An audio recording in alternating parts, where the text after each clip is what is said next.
की कहानी में शामिल है आज नाइजीरिया एयर कंडीशन मार्केट। 1978 में बनने वाले इस मार्केट ने शहर में होने वाले नशीबो फराज देखे, जिसका बराह रास्त असर यहाँ के कारोबारी हजरात पर हुआ। हफ्ताखोरी हुई, हड़तालों में इस मार्केट में शटर डाउन रहे। इस वक्त भी मार्केट में 450 से ज्यादा दुकानें मौजूद हैं। मार्केट से महाना 4 करोड़ से ज्यादा टैक्स गवर्नमेंट को दिया जाता है।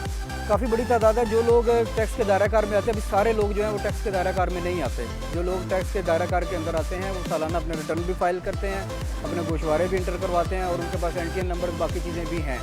क्योंकि ये जो इस वक्त हमारे यहाँ क्या नाम है मुल्क के अंदर सिस्टम चल रहा है, बैंक के अंदर आप उसके बगैर अगर आप उस दायराकार के अंदर आते हो तो आप उसके बगैर काम नहीं कर सकते। तो जितने भी लोग उस दायराकार के अंदर आते हैं वो सब फिल करते हैं। अब जो नहीं आते, जो बैंक्स पे काम नहीं करते, उनका इतना बड़ा टर्नओवर नहीं है तो वो नहीं पे करते। बाकी जितनी भी तादाद है जो इसके सिस्टम के अंदर आते हैं वो सालाना सारे अपने अपने रिटर्न फाइल करते हैं। 80% लोग यहाँ टैक्स पेयर हैं। एयर कंडीशन की एशिया की सबसे बड़ी मार्केट का दावा करते लोग भी नजर आए। यहाँ 15,000 से लेकर लाखों रुपए मालियत की एयर कंडीशन मौजूद है। सर ये 15,000 रुपये से स्टार्ट होगा 1 टन के। ये मैं 1 टन के यूनिट की आपको बता रहा हूँ। और उसके बाद इसमें ब्रांड्स आ जाते हैं, जैसे ग्री है, मित्सुबिशी है, ये ज़रा महंगे होते हैं, ये आपको थोड़े से महंगे मिलेंगे।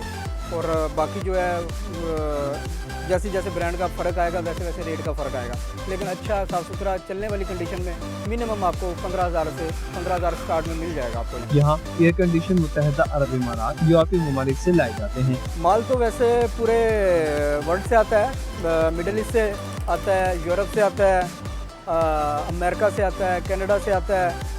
अच्छी क्वालिटी का जो आप कह सकते हैं वो यूरोप का माल है। यूरोपियन जो माल है वो कंडीशन बेहतर होती है क्योंकि वहाँ पे चीज़ को बहुत ज़्यादा यूज़ नहीं किया जाता।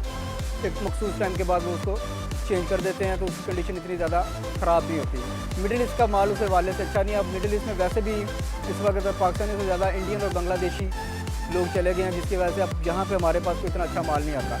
हम लोग भी ज़्यादा प्रायोरिटी जो होती है वो यूरोप के माल को देते हैं। यूरोप कंट्रीज़ से जिसमें पूरा यूरोप शामिल है, स्पेन है, यूके है, इटली है, डेनमार्क है, जितने भी हैं, जर्मनी वगैरह, उनका माल अच्छा होता है। कंप्रेसर बड़े बड़े खरीदने के लिए अफगानिस्तान और ईरान से बाकायदा तौर पर खरीदार इस मार्केट का रुख करते हैं। और जहाँ तक यहाँ से लोग खरीदारी के लिए आने वाले लोगों की बात है तो पूरे पाकिस्तान से, चारों सूबों से लोग आते हैं।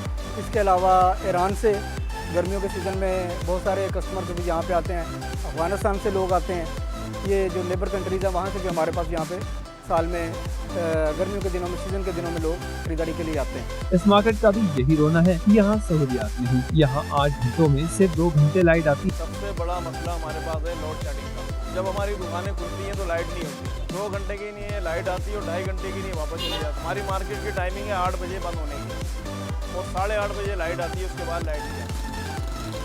यानी कि के इलेक्ट्रिक को ये पता है कि हमारी जो मार्केट टाइमिंग है सेम उसी टाइमिंग के ऊपर लाइट हमारी बंद ही रहती है। और बारिश रहमत बनकर बरसती जरूर है, लेकिन फिर इंतजामी गफलत से जहमत बनकर उन लोगों का सरमाया डुबो देती है।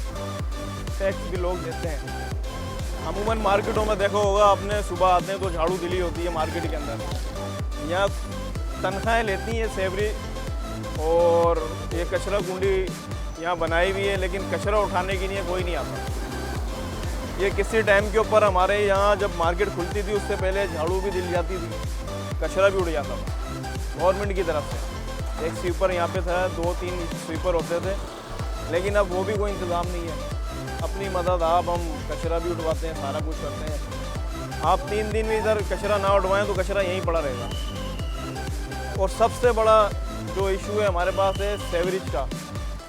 हमारे नज़दीक एक नाला है, उस नाले का मसाइल ये है कि हर महीने के बाद वो पानी बाहर आ जाता है।